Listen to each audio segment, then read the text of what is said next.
champagne campaign. Popping on my champagne campaign. What you do? What's up, it's Camille. And it's Heaven. And you're now tuned in to Brunchism.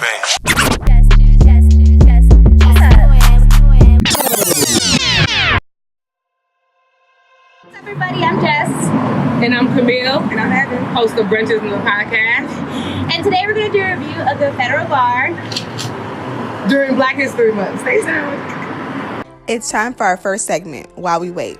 This place was far from central LA, but it wasn't too hard to find. There wasn't much street parking, but they had valet in the back for $7. We made reservations at nh.thefederalbar.com for 11 a.m.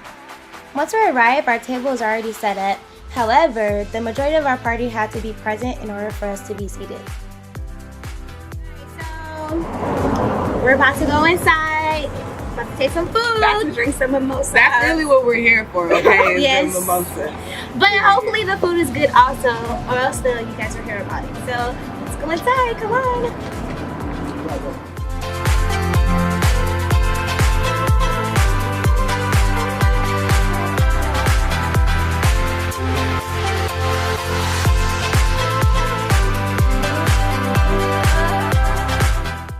First walk in, the place seems a little small.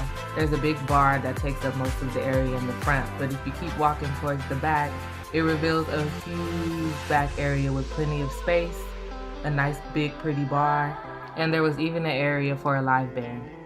There were certain portions in the back that seemed a little bit romantic, and they had dim lighting with curtains back there, as you can see, with like a little candle, so it's perfect for like a date setting.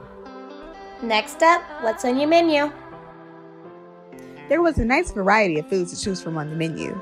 They had the usual brunch go-tos, breakfast burritos, potatoes, French toast, and they even had cranberry juice for the mimosas.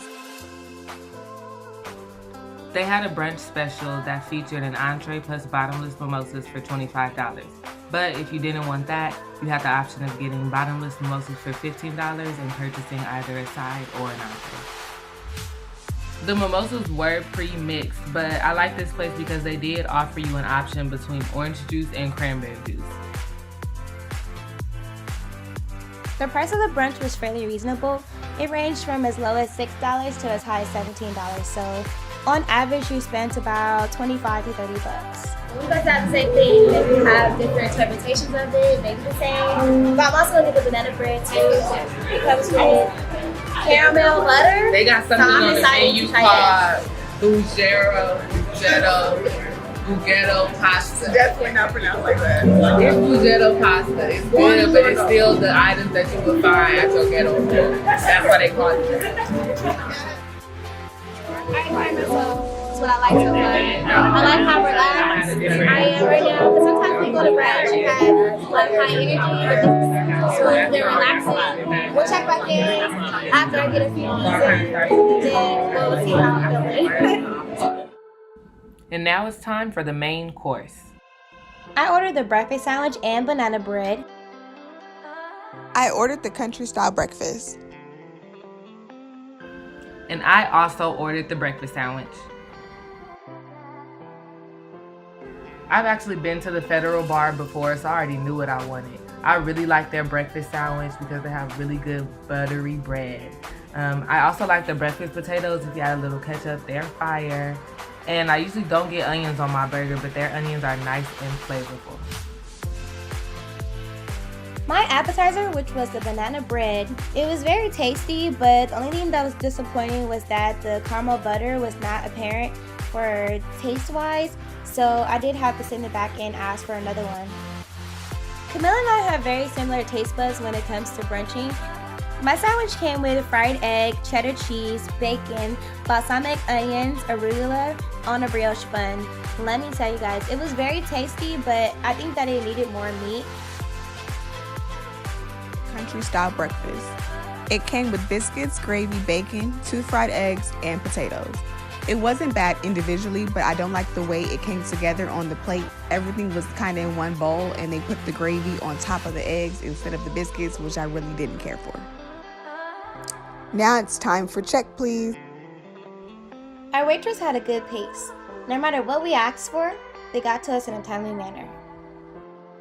The server was able to accommodate all of our requests. Our food came out exactly how we ordered it, and nothing was sent back. Although our food came out in a timely manner and everything was accurate, our waitress wasn't that friendly. One of our guests also got into a little verbal disagreement with the person that brought out our food. So overall, I would say that their service could use a touch of a bit more kindness. And now it's time for tip or no tip. The food was fine and so were the mimosas, but I probably will not be going to the Federal again. I like brunch to be bright and lively, and unfortunately, this place didn't give me those vibes. Like what Heaven said, the food was good, but I wouldn't go back only because the location is far. But for all the people who live in North Hollywood, it is a great place to go visit. Also, for my people who live in the South Bay area, there's a location that's a little bit closer, located in Long Beach, that's just as good, if not even better. I've been to this location multiple times, and I will only recommend to go if you're going with a small party. I found that the bigger the party, the worse the service. Moving on to ratings.